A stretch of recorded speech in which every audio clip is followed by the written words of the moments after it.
इस्लामाबाद और रावलपिंडी में मूसलाधार बारिश, G6 में अंडर पासेस में पानी जमा, नाला लाई में सतह आब खतरनाक हद तक पहुंच गई, सड़कें और गलियां तालाब का मंजर पेश करने लगी।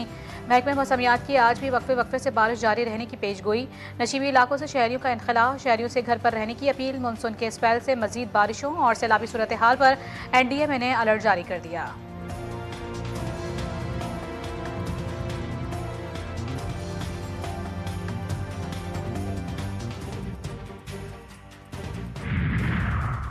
ईरान की कौमी सलामती के सरबराह मोहसिन रज़ाई ने खबरदार किया है कि ईरान के खिलाफ अमरीका की माशी में मदद करने वाले वफादार को निशाना बनाया जाएगा। अमरीका ने मुज़ाकरात, सिफारतकारी और खुद अपने दस्तखत को धोखा दिया है। ईरान पर हमलों से एटमी हथियारों की ख्वाहिश बढ़ी है। ईरान ने अमरीकी पॉलिसियों को जौहरी अदम तहफ़्फ़ुज़ करार दिया। NPT रुकनीत भी हमले रोकने में मौसर साबित नहीं हुई। ईरान ने बैनुल-अक़वामी हिफाजती इक़दाम की मुकम्मल पासदारी की। मोहसिन रज़ाई ने ईरान को जौहरी ज़वाबित का पाबंद करार दिया।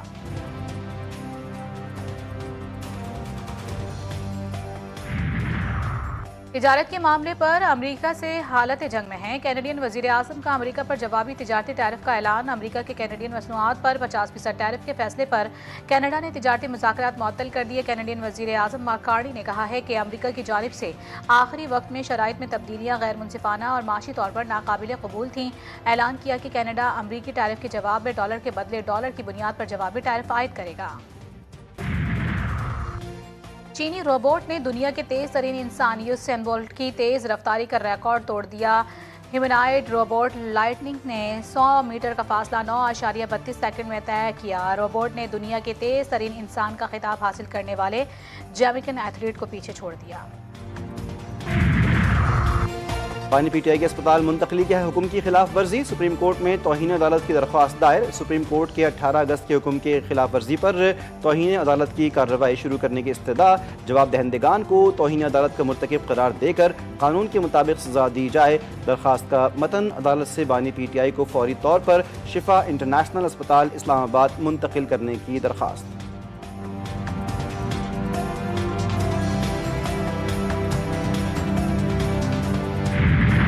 हम जब अपोजिशन में भी थे तब भी हमारा यही मौक़िफ़ था। आज अल्लाह ताला के फजल से अगर हम हुकूमत में हैं, हमारा आज भी यही मौक़िफ़ है कि सेहत के मामले पर सियासत ना की जाए। जो ये कैदी साहब जो हैं जिनके हवाले से ये ऑर्डर आया, ये जब वज़ीर आज़म भी थे और बरसर इक़्तिदार थे तो ये बज़ाते खुद लोगों की सेहत पर तंज करते थे, जुमले कसते थे। आज जब उनकी सेहत के हवाले से कोर्ट का एक ऑर्डर आया तब भी पूरी गवर्नमेंट आपने नहीं देखा होगा कि हमने खुदा न खास्ता तज़हीक की हो। आज मुआवजे के हवाले से इंतजामिया ने अदालती हुक्म पर अमल दरामद किया। सेहत के मामले पर सियासत नहीं होनी चाहिए। वफाकी वज़ीर इत्तलात अता तारड़ ने अपने एक बयान में कहा कि सेहत के मामले पर सियासत करने से गुरेज करें। इलाज मुआवजे के हवाले से इंतजामिया ने अदालती हुक्म पर अमल दरामद किया। इंतजामिया ने आइन और कानून के मुताबिक अदालती हुक्म पर अमल दरामद यकीनी बनाया। नज़रसानी अपील में तमाम कैदियों के लिए यकसां सहूलतों के हवाले से सवाल उठाया। बानी PTI के चेकअप के वक्त उनकी हमशीरा भी साथ थीं। PTI की जानिब से बेबुनियाद तौहीन अदालत की दरख्वास्त दायर की गई।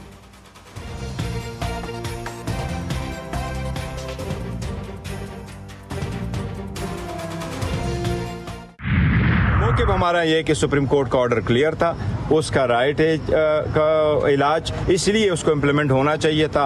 आप शिफा के बजाय पिम्स कैसे लेके गए? आपने बोर्ड क्यों कंस्टिट्यूट नहीं किया? आपने वो डॉक्टर क्यों नहीं डाले? सुप्रीम कोर्ट के हुक्म के मुताबिक फौरी तौर पर बानी PTI को अस्पताल मुंतकिल किया जाए और उनका मुकम्मल इलाज करवाया जाए। सुप्रीम कोर्ट में तौहीन अदालत की दरख्वास्त दायर करने के बाद मीडिया से बात करते हुए चेयरमैन PTI बैरिस्टर गौहर ने कहा, ऑर्डर पर अमल दरामद में रोड़े ना अटकाए जाएं। सलमान अकरम राजा ने कहा, डॉक्टर उज़्मा ने तौहीन अदालत की दरख्वास्त दायर कर दी। सुप्रीम कोर्ट का हुक्म वाज़ेह था कि बानी PTI को शिफा अस्पताल मुंतकिल किया जाए जहाँ मौसर इलाज किया जाए। ये झूठ बोला गया कि शिफा अस्पताल के बाहर आवाम थे और सिक्योरिटी के मसाइल थे।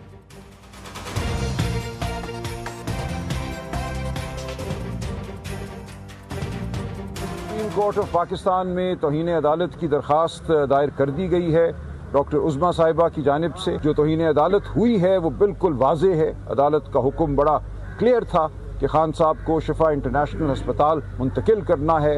वहाँ उनकी एग्जामिनेशन और ट्रीटमेंट होनी है, यानी कि तशखीस भी होनी है और इलाज। पिम्स में सीटी कोरोनरी एंजियोग्राफी सहूलत फाल ना होने पर वज़ीर-ए-आज़म का नोटिस। इंक्वायरी कमेटी कायम। कमेटी की सरबराही सेक्रेटरी इस्टेब्लिशमेंट डिवीजन करेंगे। सेक्रेटरी हेल्थ सर्विसेज समेत 5 माहिरीन कमेटी में शामिल। वज़ीर-ए-आज़म ने कहा कि कमेटी तमाम पहलुओं का जायजा लेकर हक़ाइक़ और जिम्मेदारों का तयन करेगी और फौरी तौर पर रिपोर्ट पेश करेगी। जायजा लिया जाएगा कि पिम्स में 2022 से सीटी कोरोनरी एंजियोग्राफी की तकनीकी सलाहियत मौजूद होने के बावजूद सहूलत फाल क्यों नहीं रही।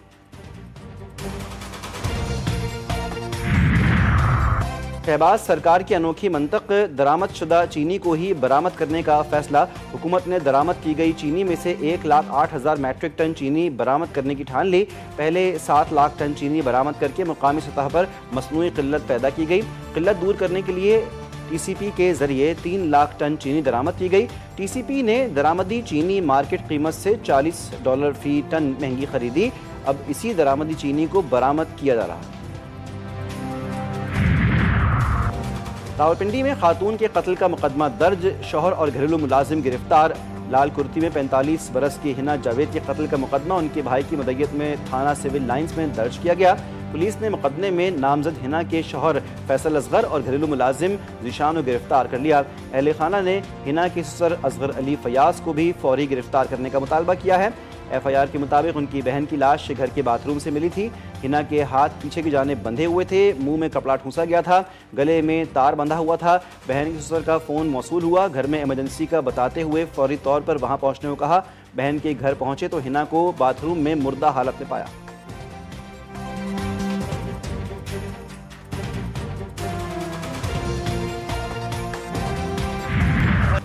और मुल्क भर में जश्न ईद मिलादुन नबी की तैयारियां आखिरी मराहिल में। गलियां, बाजार, मोहल्ले सज गए। जगह जगह सब्ज परचम, झंडियों, बैजेस और रंग बिरंगे कुमकुमों की बहार।